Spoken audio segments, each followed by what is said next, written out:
요새 중고거래와 관련된 세금이 연일 이슈인데요. 개인들이 중고 물건들을 사고 파는 문제에 대해서 과세 시도를 하면서 이것에 대해서 여러 가지 의견들이 있는 것 같습니다. 오늘은 국세청이 중고 거래에 대해서 어떤 이유로 과세를 하는지, 또 여기서 발생하는 문제점들은 무엇인지에 대해서 한번 알아보도록 하겠습니다. 안녕하세요, 박승준 세무사입니다. 여러분들에게 꼭 필요한 세법 내용을 쉽게 알려드리고 있습니다. 세무사님, 뉴스를 보니까 중고거래 내역도 세금 신고를 해야 한다고 하는데 중고거래도 세금을 내야 하나요?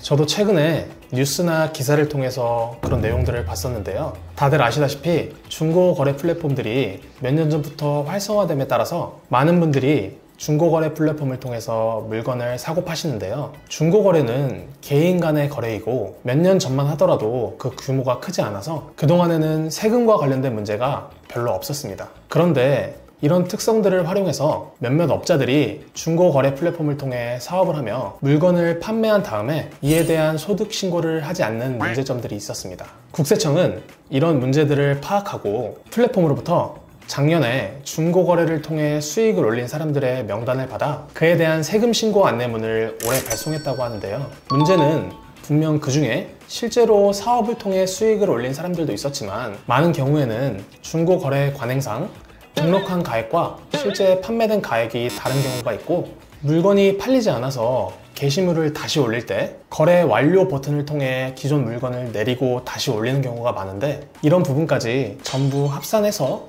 안내문을 보냈다는 점입니다. 저도 번개장터 이용할 때 내고 많이 하는데 개인적인 생각으로는 세금을 피하기 위해서 플랫폼을 통해서 사업을 하는 사람들에겐 형평성에 따라서 과세를 해야 되는 게 맞다고 생각하는데요. 이렇게 과세를 함에 따라 개인적인 중고거래에 대해서도 과세 취지와 다른 피해가 가지 않도록 조금 더 명확한 기준을 제시해 주는 것이 좋다고 생각합니다. 그럼 이미 안내문을 받은 사람들은 그대로 세금 신고를 해야 하나요? 절대 아닙니다. 안내문은 말 그대로 안내문일 뿐이지 당연히 실질에 따라서 신고하는 것이 맞습니다. 따라서 본인이 사업 목적이 아니라면 세금을 신고하지 않는 것이 맞고, 사업자에는 해당하지만 거래 금액이 고지 내용과는 다른 경우에는 그 금액으로 신고를 해서 납부를 하면 되겠습니다. 실제로 국세청에서도 이와 같은 문제에 대해서 실질에 따라서 신고를 하라는 입장을 취하고 있습니다. 사업자인지 아닌지는 어떻게 알 수 있죠? 사업자라면 기본적으로 독립성을 가지고 계속적이고 반복적으로 재화나 용역을 공급해야 되는데요. 예를 들어서 내가 쓰던 물건을 몇 번 중고로 판매한다고 해서 계속적이고 반복적이라고 하지는 않죠. 반면에 소매가보다 리셀가가 비싼 물건을 새 제품으로 구해서 판매하고 그 횟수가 많다면 판단에 따라서 사업자라고 봐서 부가가치세와 소득세를 납부해야겠죠.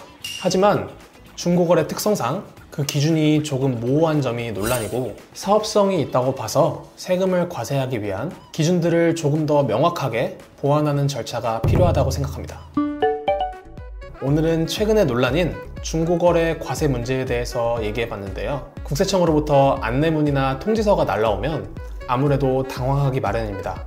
그래도 이런 문제들은 언제나 해결할 수 있는 방안들이 있기 때문에 당황하지 마시고 전문가와 상담을 통해서 해결하시기 바랍니다. 오늘 영상이 도움이 되셨다면 구독과 좋아요 부탁드립니다.